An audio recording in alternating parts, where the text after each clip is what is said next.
நல்ல வேலை, கை நிறைய சம்பளம் என ஆசை வார்த்தை கூறி ஆளில்லாத இடத்திற்கு அழைத்துச் சென்று பெண்ணை கூட்டு பாலியல் வன்கொடுமை செய்து சின்னாபின்னமாக்கிய சம்பவம் மதுரையை அதிர்ச்சிக்கு உள்ளாக்கியுள்ளது.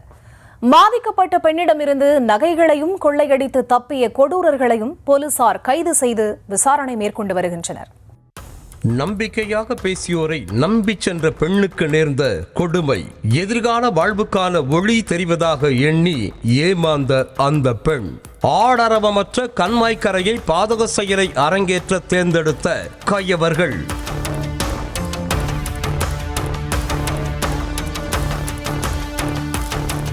விருதுநகர் மாவட்டத்தைச் சேர்ந்த பெண் ஒருவர் கருத்து வேறுபாட்டால் கணவரை பிரிந்து ராமநாதபுரம் மாவட்டம் தோளூர் அருகே தனது பிள்ளைகளோடு தனியே வாழ்ந்து வந்தார். குழந்தைகளின் எதிர்காலத்திற்காக கட்டட கூலி வேலை செய்து அந்த பெண் குடும்பத்தை காப்பாற்றி வந்ததாக கூறப்படுகிறது.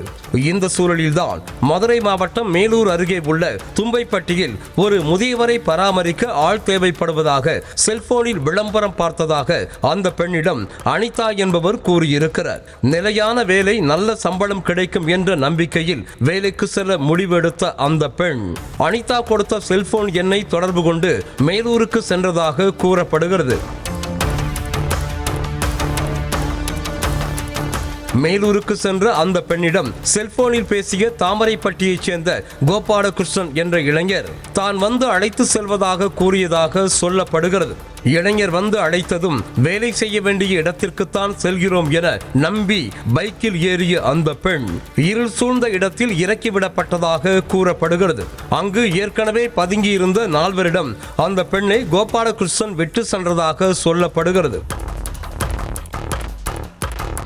அதன் பின்னர் அந்த 4 கொட்டூரர்களும் அந்த பெண்ணை மிரட்டி மாறி மாறி கூட்டு பாலியல் வன்கொடுமை செய்து ஈவு இரக்கமில்லாமல் நடந்து கொண்டதாக கூறப்படுவது நடுநடுங்க வைக்கிறது.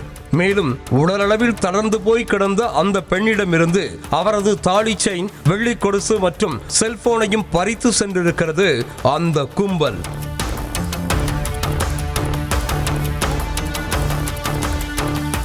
குற்றவாளிகள் அங்கிருந்து தப்பிய பிறகு மன ரீதியாக கடுமையாக பாதிக்கப்பட்டிருந்த அந்த பெண் எப்படியோ அங்கிருந்து தப்பித்து அருகில் இருந்த மதுபான கடை பகுதியில் இருந்தவர்களிடம் நடந்ததை கண்ணீரோடு கூறி உதவி கோரியிருக்கிறார்.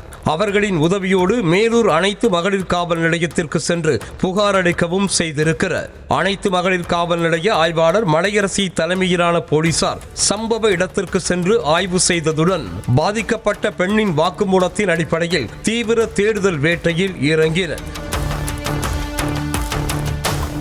அப்போது ஒன்றுமே செய்யாததைப் போல வீட்டில் நிம்மதியாக உறங்கிக் கொண்டிருந்த காம கொட்டூரன்களான தும்பைப்பட்டி பகுதியைச் சேர்ந்த செல்வகுமார், அரவிந்த், வினித் மற்றும் மீனாட்சிபுரத்தை சேர்ந்த வீரபாண்டி ஆகிய 4வரையும் அவர்களுக்கு உதவியதாக கூறப்படும் கோபாலகிருஷ்ணனையும் போலீசார் கைது செய்தனர். அதன் பிறகு அவர்களை மேலூர் குற்றவியல் நீதிமன்றத்தில் ஆஜர்படுத்தி பின்னர் நீதிமன்ற காவலில் சிறையில் அடைத்தனர். இதில் கைது செய்யப்பட்டவர்களில் ஒருவனான செல்வகுமார் மீது ஏற்கனவே பாலியல் குற்றச்சாட்டு தொடர்பான புகார் இருந்ததாகவும் விசாரணையில் தெரிய வந்திருக்கிறது. குடும்பத்திற்காக வேலை தேடி சென்ற பெண்ணின் நம்பிக்கையை பயன்படுத்தி பாலியல் வன்கொடுமைக்கு ஆளாக்கிய கொட்டூரத்தை நினைக்கும் போது நெஞ்சமெல்லாம் பதறத்தான் செய்கிறது.